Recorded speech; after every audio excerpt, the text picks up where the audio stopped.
26 children buried alive, one of the largest kidnappings in U.S. history. How in the world did a school bus full of children simply disappear? It's summer school Thursday, July 1976. James Schoenfeld, his brother Richard, and Frederick Newell Woods IV watch a school bus load up with children. The three men all come from wealthy families, but in their early to mid-20s, the men have already made a plethora of bad decisions. Now, they're hurting for cash and they need to make a big score fast. The brothers, James and Richard, have already been convicted of grand theft auto, but given their age and family connections, the judge sentenced them to probation. These weren't violent offenders, their high-priced lawyer had pleaded. They were just dumb kids who made a dumb choice. They'd never again pose a threat to the community.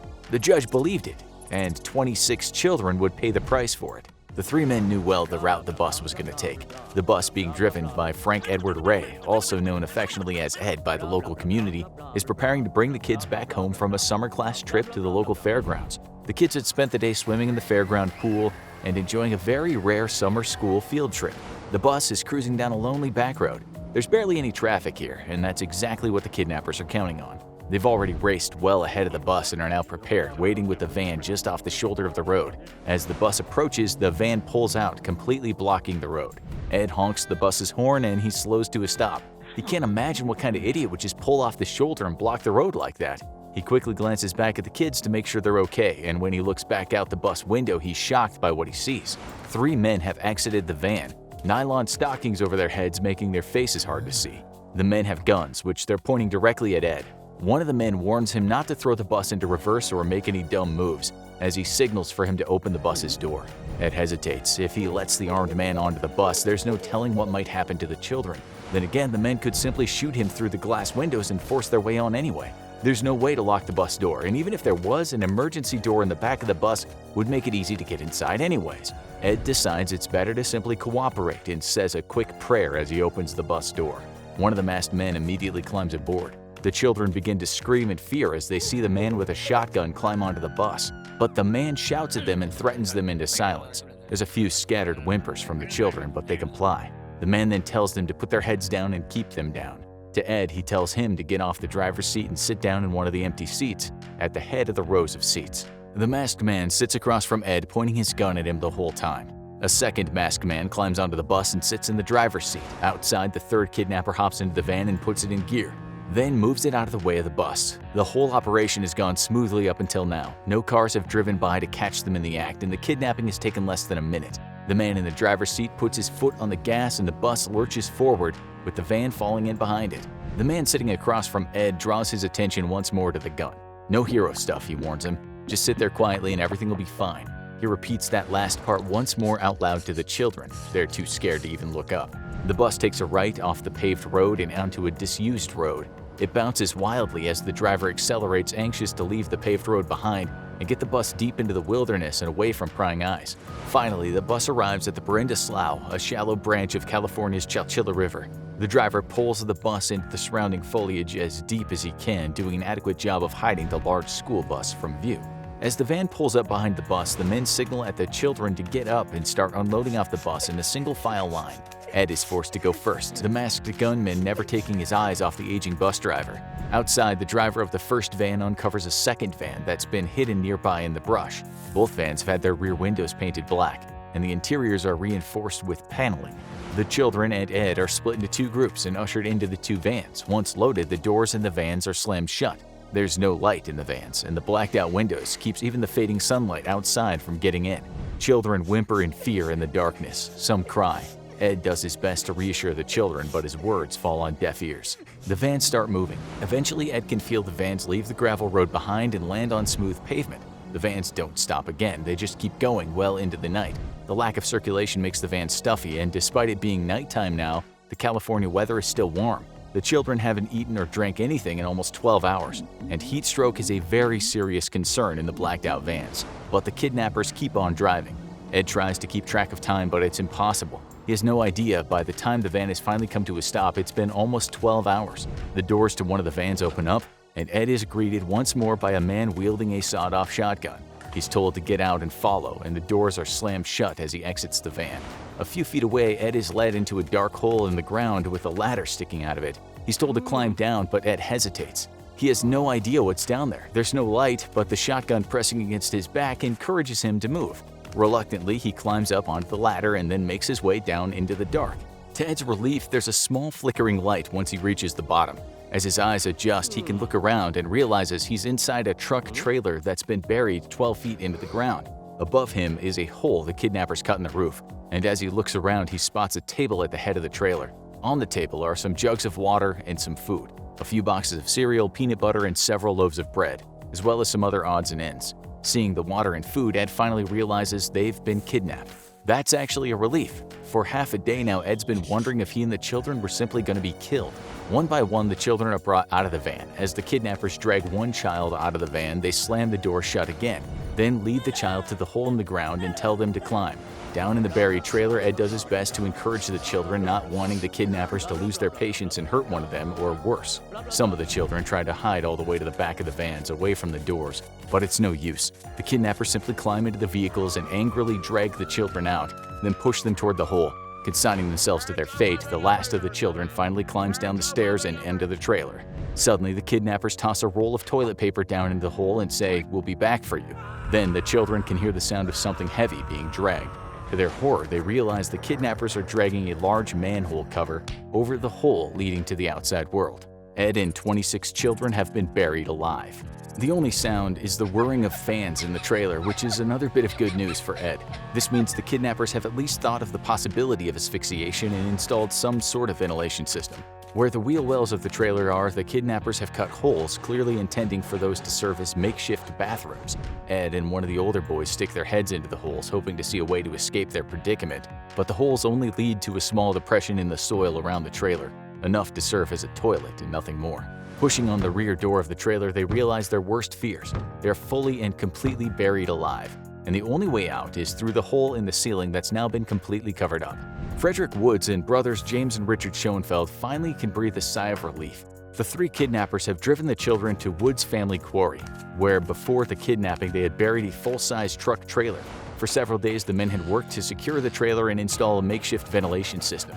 The trailer was all but impossible to find unless you knew where to look, and the quarry was remote enough, half a day's drive away from the kidnapping site. The men are confident they've pulled off as nearly a perfect crime as possible. The only thing left to do is phone in their demands. They dial the number to the Chowchilla Police Department and are met with a busy signal. The men dial again and once more receive a busy signal. They wait a few minutes and yet again another busy signal. Woods and the Schoenfeld brothers realize they can't get through to the police department to place their ransom demands, figuring that the police are probably extremely busy as news of the kidnapping has spread. They have no idea just how right they are, as distraught parents and national media tie up every line to the small police department. The kidnappers try again and again but fail to get through each time. Finally, they give up. They've been driving for half a day and were up long before that. The men are exhausted, and with the children securely under 12 feet of dirt, the three kidnappers decide to get some rest. The police, meanwhile, have already found the abandoned school bus and can tell by tire tracks on the scene that two other vehicles had departed the scene. For the terrified parents, this is mixed news. On one hand, their children are still missing. On the other, there is every indication that the children are still alive. Police try to reassure the parents, telling them that this has likely become a kidnapping. They should be receiving a ransom demand soon, and that means a chance to bring the children back home alive. The Chowchilla police chief, overwhelmed and out of his depth, places a call to the governor and requests help. Within an hour, 30 FBI agents have arrived and the hunt for the kidnappers is on. But for the children who've been buried alive, things are very quickly becoming lethal. They've been underground for half a day now. The food and water have run out and the temperature inside the buried trailer is sweltering. Then suddenly one of the two fans pumping fresh air into the trailer dies. Ed and the oldest boy, 14-year-old Mike Marshall, are only too aware of what'll happen if the second fan fails. But they don't tell the rest of the children to keep them from panicking. Then, just a few minutes later, the second fan fails. There's no more fresh air being pumped into the buried trailer. But there was still room for things to get worse. The roof of the trailer has been reinforced with metal wire, but has long ago started to fail. The roof is now buckling from the weight of the soil on top of it. Each torturous scream of metal sets the children into crying fits as dust rains down on them. Ed does his best to keep the children calm, knowing that their hysterics are sucking up precious oxygen. The kidnapper said they'd be back for them. But with the fans out and the roof caving in, Ed knows that escape is the only option. Even if the kidnappers return when they discover the collapsing roof and failed ventilation system, it's unlikely they'll have a backup plan for keeping Ed and all 26 children hidden from the authorities. That means only two things: either they'll let them go, or more likely simply kill them all to avoid being caught. Ed hatches a plan. He enlists the aid of 14-year-old Mike and begins to stack the old mattresses left inside the trailer on top of each other. Eventually, they manage to create a high enough stack that Ed and Mike can reach the hole at the top of the trailer. But there isn't enough room for both to push on the heavy manhole cover blocking their escape route, so Ed and Mike must take turns pushing on the lid. Ed and Mike both know that they're fighting to survive a triple threat. That oxygen will soon run out, asphyxiating all of the children. The roof will cave in at any moment, burying all of them in thousands of pounds of dirt. And once the kidnappers return to discover their hiding hole for the children is compromised, they'll likely kill all of them in order to avoid being discovered. Mike pushes against the manhole cover, with all of his strength, fighting for all 27 lives buried in the trailer. Suddenly, the cover shifts a bit. Mike pushes even harder, widening a tiny little gap. The children below explode into cheers, but the manhole cover is barely nudging. Mike sticks a hand through the small opening he's created and feels around on top of the cover. He realizes that the kidnappers have stuck 2 heavy truck batteries on top of the cover. He works at the batteries for minutes, nudging them inch by inch and sliding them toward the edge of the manhole cover. Finally, he's pushed them off and the cover becomes much easier to slide out of the way. Then, Mike discovers they're a far cry from freedom. Expecting to see a night sky above, Mike realizes that the kidnappers have built a wooden box around the entrance to the buried trailer. The box is just large enough for Mike to pull himself up into, far too small for Ed to help. If they're all going to survive, it's up to Mike now. Mike begins pounding on the walls of the box. He's terrified that he'll break through only to discover the kidnappers outside waiting with guns. But he knows if they stay in the trailer, they're as good as dead anyway. So he continues pounding on the wooden sides. Finally, he manages to crack the tough wood, finding dirt past it. The box itself has also been buried, and Mike rips the wood away and starts digging through the soil. The going is tough at first, but as he pushes through into looser soil, Mike knows he's near freedom. Then, suddenly, he bursts out of the ground and into daylight. Blinking against the sun, Mike quickly scans the surroundings, expecting to see the kidnappers rushing at him, but there's nobody around. Instead, he sees hills and large trees, and as he pulls himself out of the hole, he realizes he's on top of a massive sand dune. The buried trailer is perfectly camouflaged. There's no chance anybody would have found them if they stayed put. One by one, the children climb out of their would-be tomb and greedily suck up the fresh air. By the time the group is out, it's already 8 p.m. Ed and the children have been buried alive for nearly 16 hours. Off in the distance, they hear the sounds of heavy equipment and machinery, and the children become fearful. What if it's the kidnappers? But Ed knows they have no other choice. They have to find someone that can help them. The group makes its way toward the sounds of machinery, and they spot a large group of men operating heavy equipment. Ed and the 26 children rush out of the tree line to the absolute amazement of the working men. They did it against all odds. They found their way to freedom. The children had been buried 100 miles from their kidnapping site, and as Frederick Newhall Woods IV and James and Richard Schoenfeld woke up from their exhausted sleep, they would turn on the news to discover the group had set themselves free and been rescued. It wouldn't take long for the police to narrow in on Woods, and after executing a search warrant on Woods' father's estate, they found a draft of the ransom note and one of the guns used in the kidnapping. The 3 kidnappers had already fled, but Woods would eventually be caught 2 weeks later in Vancouver, Canada. James Schoenfeld was captured on the very same day in Menlo Park, California, while Richard Schoenfeld had turned himself in voluntarily 6 days prior. The 3 men were given life in prison with a possibility of parole. Richard Schoenfeld was paroled in 2012 at the age of 77. His brother James was paroled 3 years later, aged 82. Frederick Woods, wealthy heir to a fortune estimated at $100 million, would be denied parole 19 times, and if he lives to see it, his next hearing will be in 2024. Now, go check out If You Were Kidnapped, Do This to Survive, advice from experts, or click this other video instead.